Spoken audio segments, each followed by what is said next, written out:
เป็นดอนเป็นจุดอยู่จุดเบื้องนั้นท่านจะเป็นบ่อนเขาเจ้าปลูกโอ้คักเนาะซ้ำสิเอาฟืนเนาะคักบ่ได้ขี้เหือไปเอาเลยมาเอาอยู่นี่มันแกที่ว่าเป็นเรื่องปกติแต่ละเวิงแต่ละจุดนี่มาเบิ่งรถสบายดีส่องสวรรค์บรรณาจ้านำพาผู้ชมไปอัปเดตนำของอยู่ที่นครหลวงวิจันทร์ตอนนี้ข้าพเจ้าอยู่นี่อยู่เขตหลักสี่บ้านพันมันที่ขึ้นกับเมืองศรีสัตนคนครหลวงวิจันทร์คือที่ผู้ชมเห็นท่านก็จะเป็นท่าเรือหลักสี่เก่ามาสังเกตเบิ่งระดับน้ำของในวันที่12 เดือน 8 ปี 2026โอ้ก็ถือว่าสภาพมันลงอีกเลยเดี๋ยวผู้ชมมาสังเกตเบิ่งแหละนี่ในเมื่อก่อนท่านเห็นท่วมฮอดซันนี่พี่ได้เกิดว่าระดับน้ำของนี่ลงตึมเกือบ20 เซนเมื่อก่อนมันท่วมบ่อนแท่นที่ว่ามีผู้คนนี่คนยืนอยู่ฮะตอนนี้น้ำแห้งลงตื่มแล้วเด้อผู้ชมนะอยู่ที่นครหลวงวิจันทร์ ส่วนเบื้องกองการข้ามมันก็จะเป็นแขวงหนองคายโอ้ถือว่าจะเป็นดอนเป็นจุดอยู่จุดเบื้องนั้นท่านจะเป็นบ่อนเขาเจ้าปลูกผักเฮ็ดสวนคือว่าน้ำท่วมหมดละเป็นดอนจุดนั้นไปวันนี้จะลงไปลุ่มพุ่นแหละจนฮอดขอบเขตไซสถานก็ถือว่าผ่านมาก็ได้พาผู้ชมไปรับชมในยามกลางคืนและในยามหัวแหลงตอนนี้ก็เป็นเวลาตอนสวย 12:20 น.วันที่12 เดือน 8 ปี 2022ส่องสวรรค์บรรณาก็ได้เอาภาพบรรยากาศยามกลางเว้นแบบสิมาให้ชมก็ถือว่าบ่ได้มีผู้คนหลายถ้าเห็นคนหลายให้มายามตอนเช้าบ่แม่นขอโทษยามหัวแหลงใครขับยามแหลงก็มีผู้คนมาย่างเลาะภายหลังเลิกเวียกเลิกงานตายบัดนี้ไปลงไปเบื้องลุ่มก่อนลงไปลุ่มพอละว่าจะเป็นแบบก่อนอื่นต้องขอบใจ FC ทางภายในและต่างประเทศที่ช่วยเสียสนับสนุนช่อง YouTube สวรรค์บรรณาเพื่อจะได้เป็นการอัปเดตสภาพน้ำของแล้วก็งานอื่นๆที่ว่าอยู่ในนครหลวงวิจันทร์นี่แหละก็ถือว่าเอาช่วงนี้มาแห้งก็ถือว่าเป็นน้ำของในภัยก็อยู่ตามแคมป์น้ำของรุ่นสภาพน้ำกันผู้ชมก็ถือว่ามาสังเกตเบิ่งมีขี้เหงื่อหกเลยนี่เห็นปะเสียอย่างเดียวผู้ชมไหมถ้าว่าถึงว่าจะเป็นเล่นหมากงามปัจจัยก็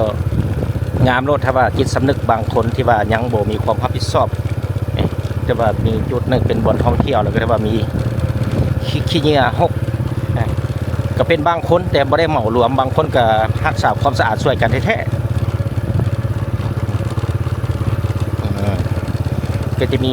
บางคนก็ได้มานั่งมาเบิ่งแบบสิก็ถือว่ามาได้อากาศแดดบ่ออกได้ก็พอมานั่งอยู่ถ้าว่าแดดออกเนี่ยมันร้อนเนี่ยผมมีไผมานั่ง มีจำนวนหนึ่ง มาฮอดจุดนี้ก็เลยนับเต็มขึ้นมาเป็น350 เมตรเริ่มจากคนละจากพันมันออกมานี่มาฮอดนี่เป็น350 เมตรโอ้ถือว่าลงระดับน้ำของลงประมาณนี้เด้อผู้ชมเด้ออัปเดตวันที่12 เดือน 8 ปี 2026อยู่ที่ขอบเขตบ้านพันมันเมืองศรีสัตนนครหลวงวิจันทร์นี่ตอนนี้ข้าพเจ้ามาอยู่ต่อหน้าโรงแรม Riverfront Apartment นี่จะเป็นโรงแรมใหญ่อยู่แคมป์ของที่ว่ามาอยู่นี่ชมภาพธรรมชาติแคมป์น้ำของเลยไปเดินทางต่อเอาเป็นแบบไวๆ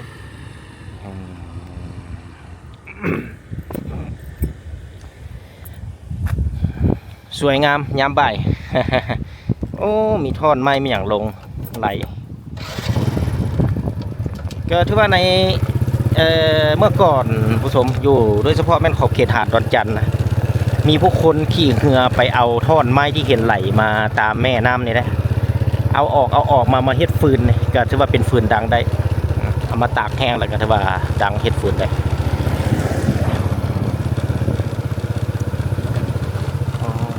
เป็นจุดเป็นบ่อนยังมี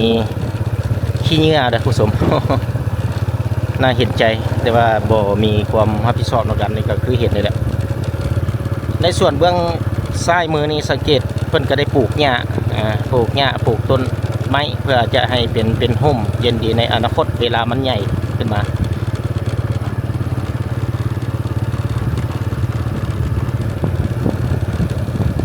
ก็ถือว่าสภาพ อากาศนี่ลมพัดเย็นวิววิวเลยตอนนี้บัดนี้ข้าพเจ้าจะไปพูดไปฮอดบ่อนโฮงแฮมวันริเวร่าทางบนข้างหน้าตอนนี้ก็ได้เดินทางมาขอบเขตวัดศพไปแล้วก็จะเป็นแถวจอมแจ้งส่วนมอนโคกนินไซสถานโอ้จุดนี้ก็จะเป็นจุดหนึ่งที่ว่าเป็นเพื่อหาปลาบ่ใกล้ๆก่อนโอ้6มีแต่ขี้เนี่ยผู้ชมเอ้ยสำกับเป็นบอลชิมขี้เนี่ยนี่น่าเสียดายเลยเป็นตัดภาพธรรมชาติที่สวยงามตัดอันจุดที่สวยงามเป็นแลนด์มาร์คซ้ำคือว่าเป็นขี้เนี่ย6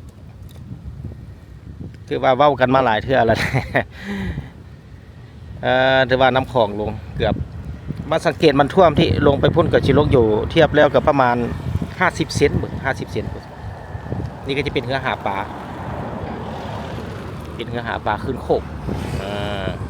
น้ำแห้งลงแล้วเด็กสังเกตเรือบ่เมื่อก่อนท่านเรือท่านอยู่เทิงพี่นะบัดนี้น้ำลงแล้วว่าค้างโคกอยู่เลย ไปเบิ่งใกล้ๆเอาเป็นแบบไวๆเด้เพราะว่าใช้เวลาว่างๆน้อยนึงผู้ชมเลยอาศัยเวลาว่างๆตอนนี้แหละตอนพักผ่อนตอนเที่ยงส่วนหลายมีแต่ตอนเที่ยงมาก็มาใกล้ๆนี่นอกจากนั้นก็มาบ่ได้ละคาเวียกคางานผู้ชมเลยก็เลยญาติเวลาที่เอาบรรยากาศอัปเดตแบบสิมาให้ผู้ชมได้รับชมจุดนี้เบิ่งโอ้ค้างโคก ตอนนั้นขึ้นอยู่เทิงทีเดียมีน้ำบัดนี้ถือว่าเป็นเรือค้างโคกคน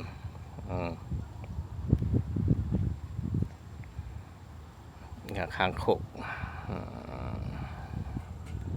โอ้ขี้เหงื่อนี่มาเต็มนี่เลย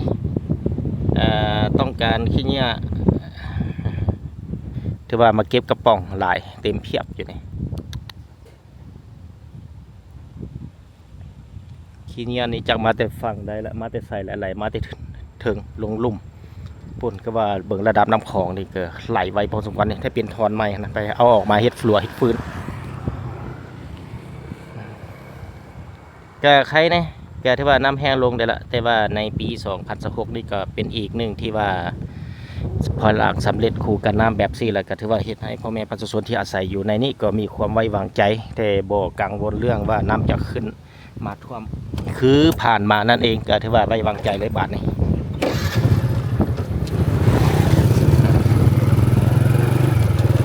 ไปเดินทางต่อไป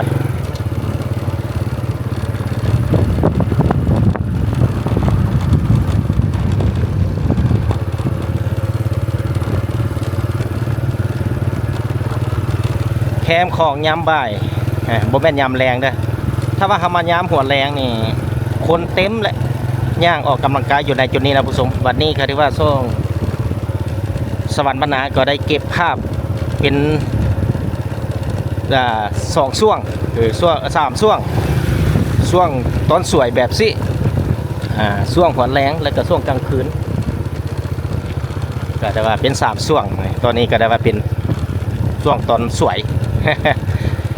ตอนนี้ก็ด้วยเดินทางมาฮอดขอบเขตสวนมอนออกจากวัดศพมาก็จะฮอดสวนมอนที่ขึ้นกับเมืองศรีสัตนานครวิจันทร์ออกจากสวนมอนไปก็จะเป็นบ้านจอมแจ้งไปแล้วก็จะเป็นบ้านไซสถานที่ยังขึ้นกับเมืองศรีสัตนานครวิจันทร์คนจะไปอยู่จุดทางเบื้องทางหน้าที่ว่าเป็นเฮ็ดเป็นแลนด์มาร์คที่ว่าเป็นจุดสมบ่อนแข่งเหือในมือออกพรรษาที่วัดจอมแจ้งในปี2016นั้นแน่นอนแหละเพิ่นก็จะเป็นการจัดยิ่งใหญ่และก็เป็นจุดซุ่มการแข่งเหือที่ว่าสะดวกสบายที่ว่าเพิ่นได้ก่อสร้างเป็นบ่อนจุดนั่งเป็นพักแบบสิโอ้บางทีเห็นบางคนก็ไปเอาฟืนคือว่าโอเคได้มาเอาฟืนอยู่จุดนี้นะบ่จำเป็นว่าจะต้องได้ไปตัดโอ้น้ำลงแล้ว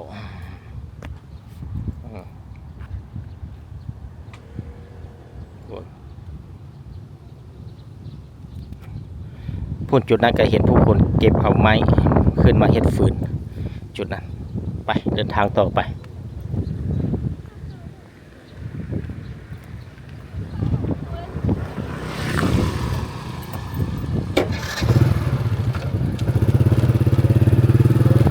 ้าว่ามายามหัวแรงนี่ถือว่าปานบุญเด้อผสมเด้อทุกๆมื้อเลยวันจันทร์หาวันอาทิตย์ก็ถือว่าไปรับชมย้อนหลังได้แต่ช่องสวัสดิ์บรรณาก็เคยได้อัปเดตอยู่ในช่องเป็นทีเรียบร้อยก็ไปชมย้อนหลังได้ในยามหัวแรงและก็ยามกลางคืนที่ข้าพเจ้าก็ได้อัปเดตเป็นแต่ละจุดแต่ละช่วงนะไปเบิ่งกับเพิ่นเอาฟืน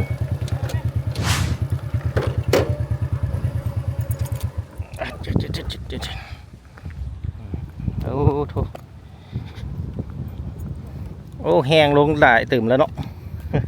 แห้งเกือบ50เซนเลยเนี่ยประมาณ50 30ตอนนั้นจุอันนั้นเนาะเป็นขอบยังจุลงเลยเด้ถ้ามันบ่ตกมาตึงเลยใคร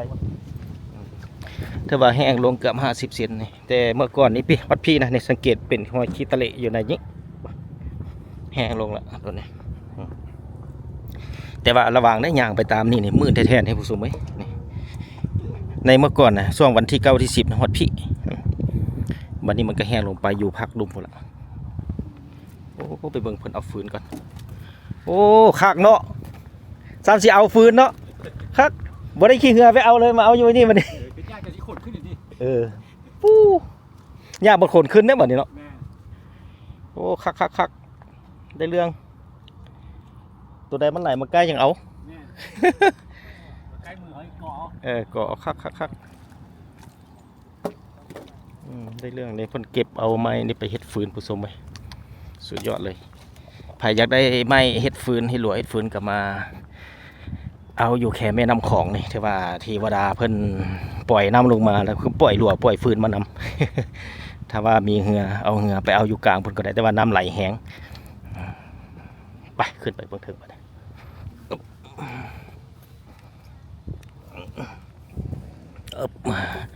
ก็เป็นจุดหนึ่งที่อยู่ขอบเขตบ้านจอมแจ้งเมืองศรีสัตนนครวิจันทร์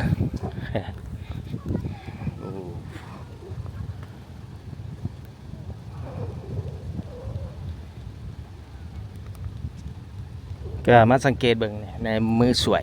คือแบบสถานที่ห้างๆได้มันยามเมื่อคืนคนเต็มเลยนะจุดนี้ก็จะเป็นจุดที่เพิ่นขายเครื่องจนสุดลุมพุ่นไปเดินทางต่อไปอากาศร้อนได้แหละตอนสวยนี่แต่ว่าฟ้าโปรดซื่อๆเนี่ยถ้าว่าเป็นแดดออกก็จะบ่มีผู้คนมาเลยสั้นๆเดินทางต่อไป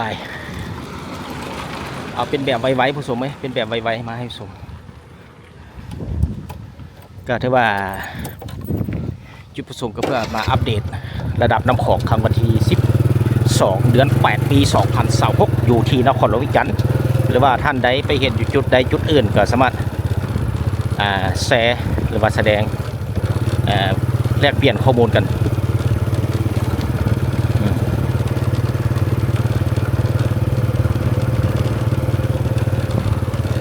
เป็นหนึ่งจุดแลนด์มาร์คที่ดึงดูดนักท่องเที่ยวทางภายในและต่างประเทศเข้ามาเล่นมาชมก็ถือว่าสุดยอดเลยผู้ชมก็ถือว่าเป็นแลนด์มาร์คแห่งใหม่คึกคืนพอสมควรทุกๆมื้อวันจันทร์หาวันอาทิตย์ภายหลังที่เพิ่นเปิดแลนด์มาร์คแห่งนี้ได้2 เดือนกว่าแล้วแหละ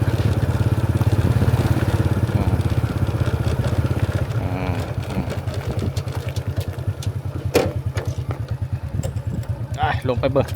แต่ละจุดแต่ละหม่องแกจุดนี้นี่ก็โอเคอยู่มาเห็นนะถือว่าการอนามัยจุดสถานที่ต่างๆนี่ก็ถือว่าที่ช่วยกันเห็นเป็นเจ้าการเจ้ามือน้ำกันก็ถือว่าเฮ็ดให้สถานที่นี้สะอาดคือที่เห็นอยู่ในนี้ไปเบิ่งปลายจุดนะกัน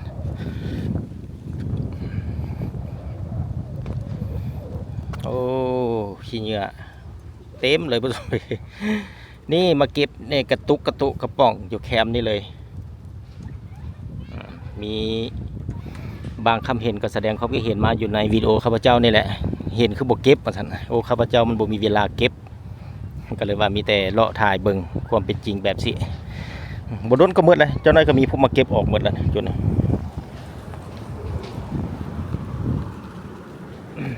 ไปเดินทางต่อไปโอ้มาหลาย มาจังบ่ล่ะโอ้พี่ตาว้าโอ้มือมึงนี่ไป หลายพัน 2 4 6มาเหยียบเอว ไปลงไปลุมปะ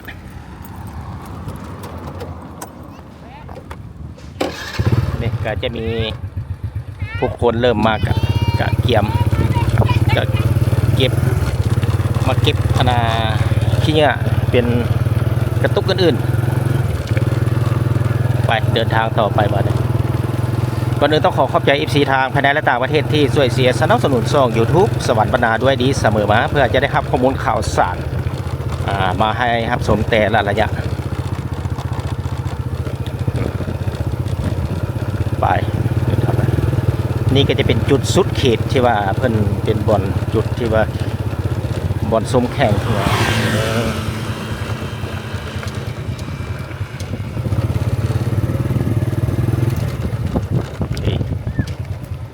โอ้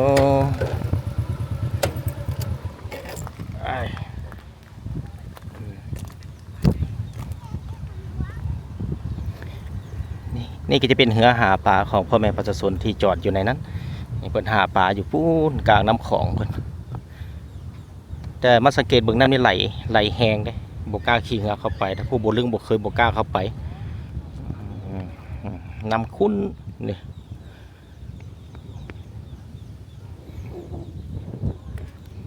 ทีโทไปเดินทางต่อไปเขตวัดจอมแจ้งอยู่จุดนี้วัดจอมแจ้งที่ขึ้นกับเมืองศรีสัตนนครหลวงเวียงจันทร์ไปนี่เพิ่นกำลังสร้างกุฏิอยู่จุดนี้ใครมีใจเสื่อมเสื่อมศรัทธาอยากโมทนาเก่ามาอย่างสร้างวัดสร้างมาบ่ได้จำกัดไปมีหลายทานหลายมีน้อยทานน้อยก็แล้วแต่ใส่ทาบุคคลในแต่ละวัดจะมีไปเดินทางต่อไปวัด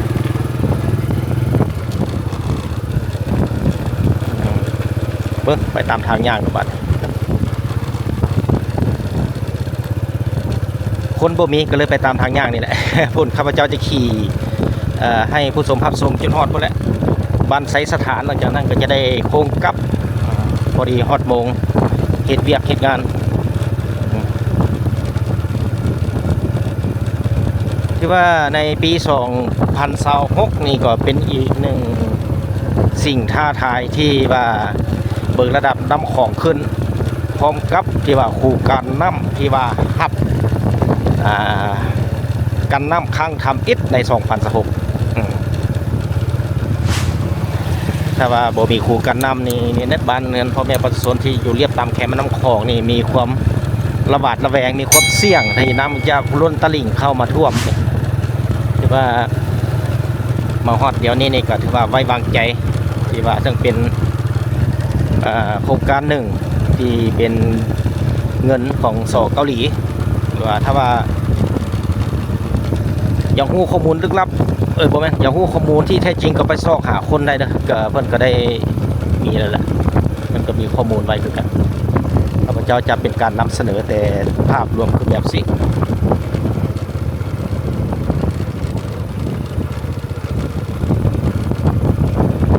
โอ้เป็นเหือหาปลาขึ้นโคก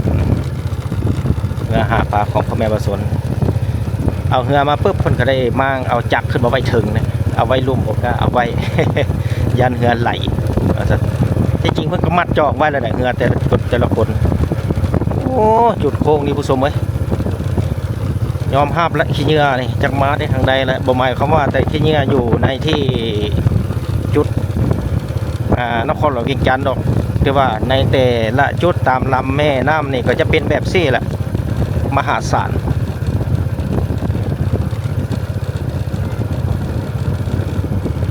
ตอนนี้ข้าพเจ้าก็ได้เดินทางมาฮอดจุดขอบเขตบ้านไซสถานที่ขึ้นกับเมืองศรีสัตนนครหลวงเวียงจันทร์ทางนี้ก็เป็นบ้านไซสถานนี่ทางเบื้องซ้ายมือในกาที่เห็นท่านก็เป็น วัดไซสถานเองเห็นปะเป็นวัดที่มีพระพุทธรูปใหญ่อยู่ในนี้นี่เป็นวัดไซสถานเลยก็ถือว่าสามารถชมได้ก็ข้าพเจ้าก็เคยได้อัปเดตอยู่ในซอกสวรรค์บรรณาผ่านมาแล้ว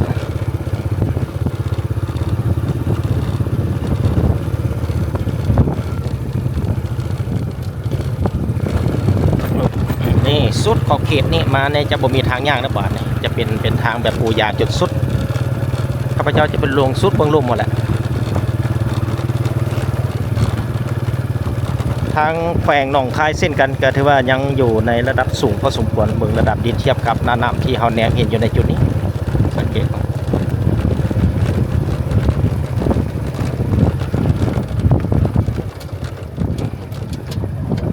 โอ้สวยงามยามบ่ายผู้ชมเอ้ย นี่ตอนนี้ข้าพเจ้าก็ได้ย่างเดินทางมาฮอดขอบเขตบ้านไซสถานสวรรค์ในแต่ละจุดเพื่อเขตทางย่างทางคันไดลงแบบสิก็ทุกๆ100 เมตรนี่จะเป็นจุดจุดฮอดพูนทุกๆ100 เมตรเพิ่นเฮ็ดเป็นคันไดลงเพื่อให้มีพ่อแม่ประชาชนลงไปในแคมป์น้ำของเบื้องลุ่มนี้ได้ลงไปง่ายเพิ่นก็เฮ็ดคันไดเป็นจุดเป็นมองไว้นั่นเอง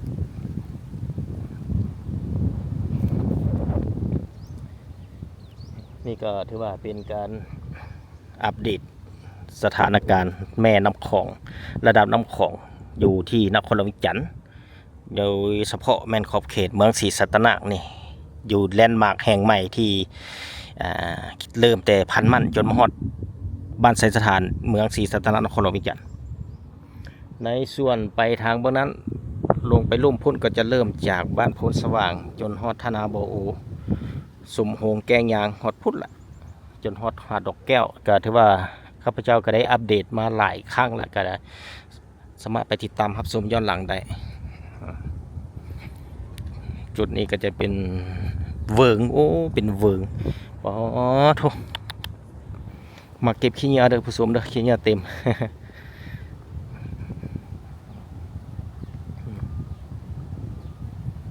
แกที่ว่าเป็นเรื่องปกติแต่ละเวิงแต่ละจุดนี่มาเบิ่งรถอยู่แคมป์น้ำของบอกว่าแต่น้ำของน้ำอื่นซิดกัน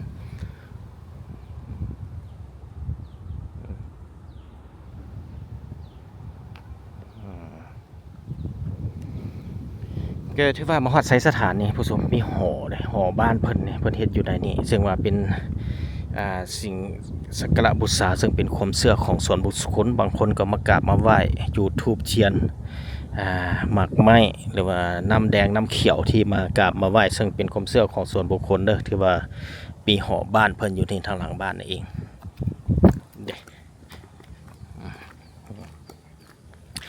ในส่วนเบื้องหลังนี่เป็นเฮ็ดอันห้องระบายน้ำนะห้องระบายน้ำอยู่จุดนี้ที่ว่าระบายมาจากเงินของพ่อแม่ประชาชนแล้วก็เป่งลงไปใส่น้ำของนี่เป็นจุดเป็นมองที่เพิ่นหักเฮ็ดไว้อยู่ในนี้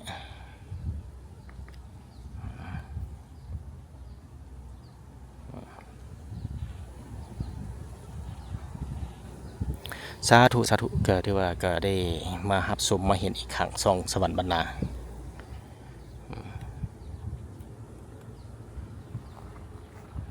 เป็นยังไงท่านผู้ชมมาฮอดนี่การนำเสนอวิดีโอตอนนี้จะขอจบเพียงเท่านี้พบกันใหม่ในตอนต่อไปขอลาก่อนบ๊ายบาย